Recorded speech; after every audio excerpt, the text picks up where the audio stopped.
Hi there, welcome back. So today they want me to share a chapter from When Love Leaves, Angels Step In. And it's chapter 21, Witnessing Death for the First Time. Now, just to give you an idea of what was happening, so I don't have to read it word for word, but there is a part that they want me to read. And I don't question why. I'm guessing this is meant for someone today. So I'll share it. At the time, I was getting this guidance from my team to perform Reiki for a lady in America. And the information that I had was that this lady was very ill in the hospital. And at the time, I asked permission from that person or from their partner if I could perform Reiki on them. And I couldn't get through. So I was guided by my friend in New Zealand to get my higher self in and her higher self in and to ask permission to do this Reiki session. Because to do Reiki, we need that person's permission. You can't just go Reikiing on everybody that you just feel like, oh, they need it and they need it. And no, it's not up to us. We need that person's permission. And if it's not something that they want or they believe in or whatever it is, if they say no, then it's not up to us. So I was trying to get permission from this lady because my spirit team kept bugging me that I needed to do this Reiki session. And I thought, okay. So eventually the partner, I couldn't get through to get a yes or a no. So my friend in New Zealand guided me to bring in my higher self and her higher self and to ask. Now, originally, when I asked, I said, can I do a Reiki session for healing? And her higher self said no. And I was like, oh, okay. So I was confused. But then I asked my team and my team kept saying yes to do this Reiki session.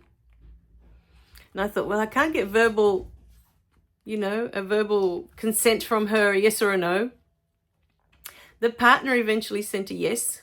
So I thought, okay, I'll take it as a yes, because I really felt I shouldn't without permission, but her partner was a yes as well. So after a few days of backwards and forwards with all of this, this is what happened. So we're on page 111, 111. Ah, how beautiful. So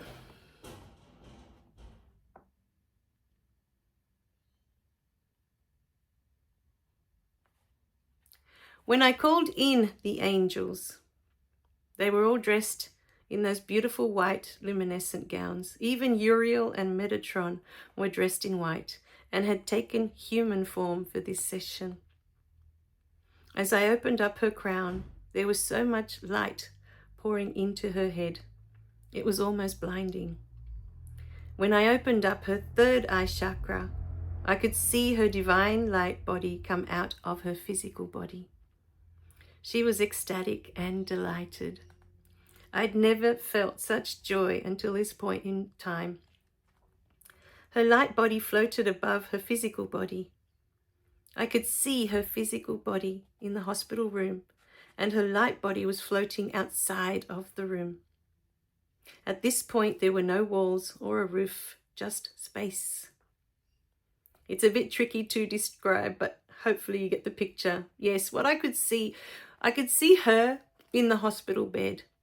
And once her light body came out of her physical body that was in the bed, the walls disappeared, the roof disappeared, it all dissolved. And all I had was her in the bed, in space, in this beautiful space with the light body above. At that moment, hundreds of little fairies appeared and surrounded her light body. That's when she started giggling. They were so happy to see her, and she was thrilled to be with them. Her light body and the fairies remained until the session was complete. When I reached her throat chakra, thousands upon thousands of white flowers appeared. They were falling gently from the sky onto her physical body. I couldn't see where they were coming from. It was like they were raining from the clouds. Then the magic happened. As I opened up her heart chakra, that beautiful golden hand of God came in and lifted up her physical body. As I watched her body slowly disintegrated into dust until it completely disappeared. It was amazing. Overwhelmed with so much love and joy, I began to cry and didn't stop until the session had ended. Usually, I see God as a golden hand. I don't know why. That's how he appears to me many, many times. On the way up, as I was turning her chakras in their respective colors, they were all spinning with these beautiful peonies, first in red, then orange, yellow, pink, blue, purple, and white. When I reached the top, that's all that was left. These beautiful flowers spun where her body once lay. All I could see was her light body floating above, surrounded by fairies. Her face beamed with joy and love. It felt like a celebration, like they were welcoming her home. She adored her fairies. Now, at the time, I didn't know very much about this person. I didn't know much at all. And at the time, when I did this session, and then I passed it on to her partner, her husband, usually after a Reiki session, I do a recording of all the information that's come through. And I sent that to him. And then he was in tears because he was saying that she had a thing for fairies. There were fairies all over her house, in pictures, in little figurines, and she was always talking about fairies. He said she loved them so much. And the following day she passed away. So, you know, for me that was such a beautiful, beautiful moment to see that, to witness that, the joy that she was feeling as she came out of her body. The love that the angels were feeling for her in that moment. You know, all this energy that's coming through as I'm in this Reiki session. And I'm feeling all of it, and then I'm overwhelmed and I can't stop crying. I spent my whole life, my parents were so afraid of death because of what happened to my mum's parents. And she lost them when she was 5, they passed away. And so I grew up with this, not in me, I always had a curiosity for death, but around me, the people around me, they all had this fear of death. And that was one thing that I never took on. I couldn't understand why. Why are they afraid of death? For me, there was a curiosity about it, of what happens next. I think I always knew within my heart that death is not the end. You know, like all these beings that were so afraid of death, because that's it, that's the end. Yes, it's the end of this lifetime. It's the end of this reality as it is. These parents that you've had, these children that you've had, the partner that you have in this lifetime will never be the same again in another lifetime. You may all choose different roles, or different people will come in. Because for me, for a very long time, this friend that I have in New Zealand, I met her over 25 years ago now. And I remember at the time, I felt such a strong connection to her and I couldn't explain it. And my cousin, my closest cousin, knew her and she didn't like her at all. She couldn't understand why I loved her so much. And I'm trying to think now. It's been about 3 years that we found each other again, because we met where I was working, where I met my husband. We all met. We were all working together in the same office, in the same place. And she was the first person I met when I went to work there. And I just had this admiration for her patience, for her kindness, just for her overall energy. I just loved being around her. And we became good friends. But then shortly after, I'm trying to think how many years, we might have been together for about 5 or 6 years. And then we left. My husband and I were already together by then, and we left. We'd had enough of working there. We wanted to do something else. And she stayed for a little bit longer, but after that, we didn't keep in touch. And then 3 years ago, when I, was fully into my awakening stage, we found each other it was incredible how we found each other. I just, get blown away every time I think of how it happened. When I went through the IVF in 2010 and everything went horribly wrong and I was in the hospital for 2 weeks, I was reaching out to all of these people that we had met at work, that we were close friends with. Some of these we'd been to their weddings, and some we were so close to some of them. And I reached out, I just felt like talking to someone that wasn't from the people I had around me at the time. I needed someone outside of that to get me out of that, if you know what I mean. And there was one particular person that I reached out to that was one of the people that we'd been to his wedding. And he didn't answer back. A year and a half later, we had my daughter. So the following year, I went back to the IVF, and they implanted one of the fertilized eggs. And then, 9 months later, there she was. So then I got busy with that. Completely forgot that I'd sent off those messages to those few people that we used to work with.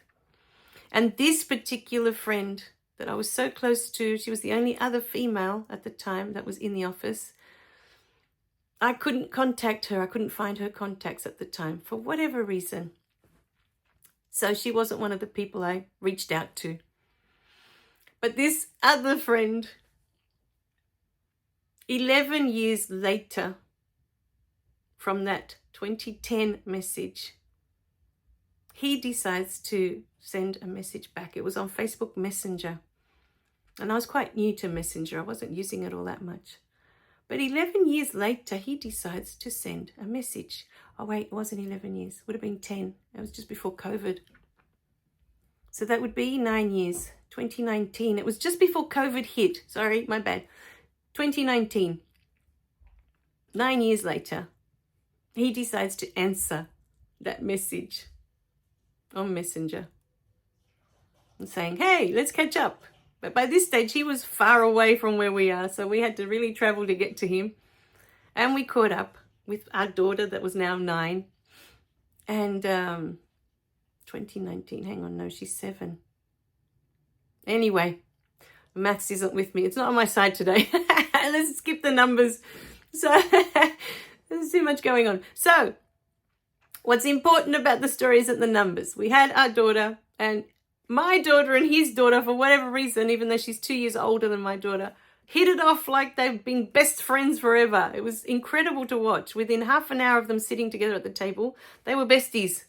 And I'd never seen my daughter make a friend that fast, ever, before. It was like they'd known each other their whole lives. It was so funny to watch. But what was incredible about that story was that I asked that friend why he got in touch. Why was he keen for us to get together and catch up after we hadn't heard from him for years, After he got married, we stopped talking to each other. He went on with his life and moved far away, and we got on with our life, with IVF and all the other fun stuff that was happening. Why? Why did you get in touch with us now? Why is now a special time, that you want to talk to us? And he said to me, I was just answering your message that you sent me. And I said to him, what message? And he showed me the message on his phone, and I looked at the message on my phone, and I looked at the date, and I said to him, do you realize that that was at the end of 2010? And this is like 9 years later. I said, does it take you that long to answer a message? Anyway, so it was the funniest moment ever. And we're like, dude, 9 years, why are you not answering your messages? What's wrong with you? But it was meant to be that way, you see. Our daughters were at the perfect age that they would be friends, and they're still friends today, even though we live far away from each other. They can still communicate through all the technology. But what came out of that was that after I saw this friend, I had a yearning to see that friend from work, because we were all from the same job, from the same office. And I felt this yearning in my heart that I need to get in touch with her. I need to find her. Where is she? And it was through that friend, when we were visiting him, that he told me exactly how to get in touch with her. And she's the friend that I have in New Zealand. And it was as I was beginning to go through a deeper awakening that she came into my life. She was meant to come into my life, and I was meant to come into her life. But what was coming through that they wanted me to share here is that since I've found her, and we've had so many beautiful moments together, I've had many past lifetime regressions with her, and she was my sister in many lifetimes. We were blood sisters. And that's why I had such a close connection to her when we first met, but I didn't know that then.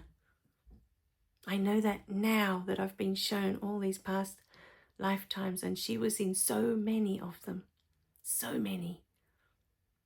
But in this lifetime, we're friends. We're close friends. We love each other. But we didn't get to grow up together. We didn't choose the same childhood experience in this lifetime. So that's where I was going with this story. The people that you have in this lifetime, the way this lifetime has unfolded, will not be the same ever again. Each lifetime is unique. Each experience is unique. You are extracting information from this lifetime. And in the next lifetime, perhaps you are the daughter and your daughter is your mother. Perhaps your best friend is your sister again. You don't know, because it all depends on the experience that your soul chooses to have and who is going to be part of that experience this time. When I saw those past lifetime regressions, I thought, oh, this makes so much sense to me. Not only that, but we are so close, this friend and I, that I was shown when our souls were coming to this lifetime and how excited we were to come in. We were giddy with excitement. We couldn't wait to get here, both of us, looking down, side by side. We're like, we can't wait to get there. Can't wait to do this lifetime. It's so exciting to the soul. So, my beautiful beings, death is just the end of this lifetime as it is. It's not the end of you. You get to go out. Leave this vessel behind, this body behind. And you get to choose again. What do I want to experience in the next lifetime? Who am I taking with me? Who's going to be my parents this time? Who's going to be my siblings, if you have any? Best friends, if you have any? What lifetime will be next? You'll know when you get there. But for now, this life is afoot. You're already in it. You're already here. So enjoy it, all of it. And everything that's in it. Because next time it won't be the same. All right, my beautiful beings. Enjoy every moment exactly as it is. I love you guys. Remember to click like and subscribe so you don't miss any of the messages. We love you dearly. And share these beautiful videos that others may know that death is not the end. It is just a new beginning. Bye for now.